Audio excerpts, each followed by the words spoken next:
during this time I'd had different doctors prescribe a number of different things, all of which I've never taken medications in my life up until this point when they started doing some experimenting with me.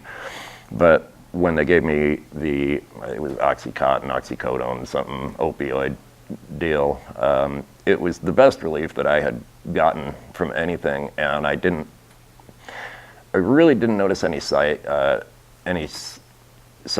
negative side effect, I should say. Sometimes you can feel it a little bit right after you take it, but after that disappears, and there was real pain relief. So back to the homeopathic, natural kind of way of living, it was really difficult for me mentally to grasp the concept of having any kind of reliance on a medication. I just really, for the next, I would say 2 years, I really couldn't get over that portion of it. I hated it, and I had a lot of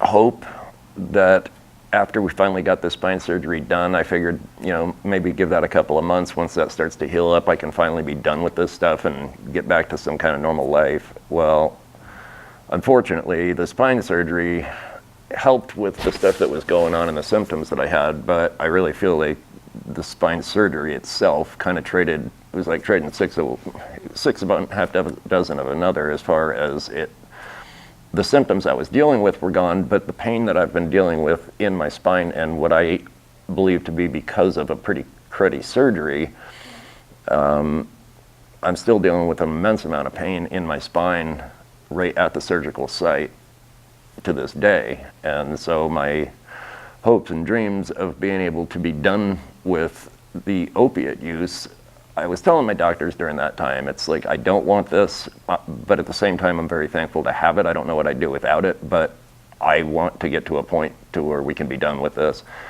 And I was very genuinely, I meant it. And so 3 months after my surgery, doing x-rays and MRIs and stuff, the hardware was falling off of my spine. The screws had backed out 2 or 3 millimeters, and so that wasn't going good. And the healing, even 9 months into it, the MRIs were showing virtually no healing, and the only option was to go back in there and let them go back under the knife again, which was, I don't know. So it's just been a really rough ride. Anyways, at this point, I've been using opioids responsibly, I should say, using opioids for about 3 years now, approximately.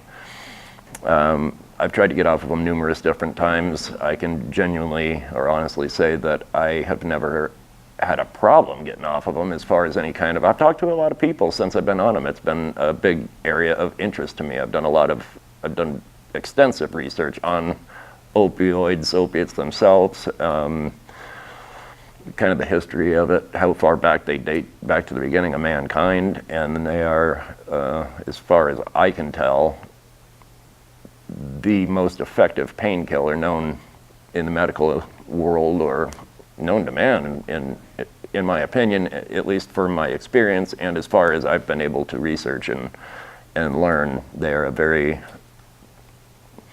in a sense, naturally occurring and very good painkiller. And I have stopped taking them for different points in time.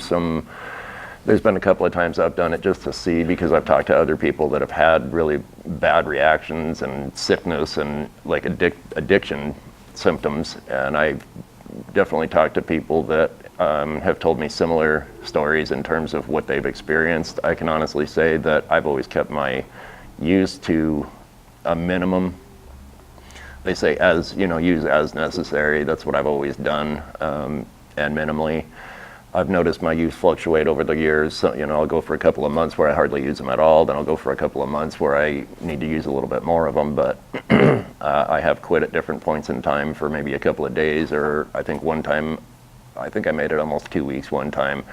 The pain that I was dealing with in an effort to prove to myself or to see for myself if I had any kind of physical addiction was absolutely terrible. But I was able to show myself that I truly don't ever feel like I've had any physical addiction.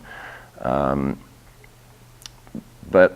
I do have an ongoing use for them today. And as I've discussed with my I've got a really wonderful doctor at this point, after going through, I think, over 30 of them. I lost count, around 28, just through the shuffle over the course of about 2 years there.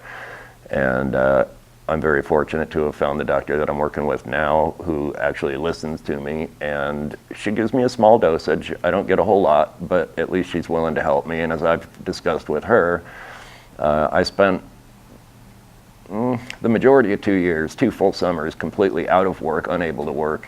And that was just as hard mentally as it was physically, and it was very, very difficult for me. Anyway, so as I've discussed with my doctor, I don't like taking this stuff. But on the other side of that, or contrary to that, I am also very thankful to have it, because the difference of having it for me or not having it is the difference of literally sitting in a recliner all day long and not being able to work.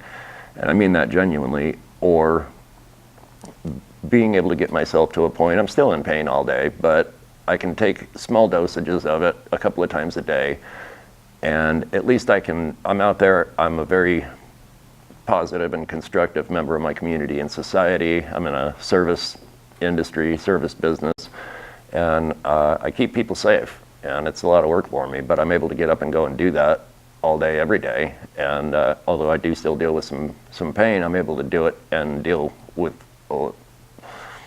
a moderate amount of pain and get through, versus without the use or the help from opiates. I definitely know that I would not be able to get up and go out and work the way that I do, or pretty much at all. I just know that I hear a lot of chatter about, well, basically the government is sitting in the office with me and my doctor, and that's not right. It's not a place for the federal government, possibly state government, but truthfully, no. My right is to have a private relationship with my doctor, and if there's doctors out there that are misprescribing or overprescribing, or you're never going to get rid of bad people or people doing bad things. That's never going to happen. But I also know that I've talked to a lot of, this subject has come up over the last couple of years out of military veterans. I've got a friend that's been through, I believe he's been through over 30 different surgeries.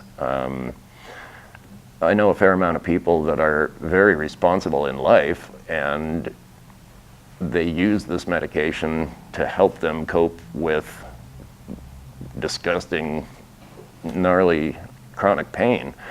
But they're, like I said, responsible people in life. I think from what I'm hearing is, let's take it away from everybody. That certainly is not an answer. It's a very effective medication that dates back to the beginning of mankind, and it's also something that many, many, many very honest, good people truly do need to cope with life and get down the road. So I personally do support it. I certainly don't support people misusing anything. There's a lot of things out there. Hamburger at McDonald's, I mean, we could go on and on, that, it's really easy to overdo just about anything. So you need to figure out a way to find the bad apple and not punish everybody else out there that is responsible and, for lack of a better word, dependent on the use of this medication. And I guess that's about what I have to say on it. Cool.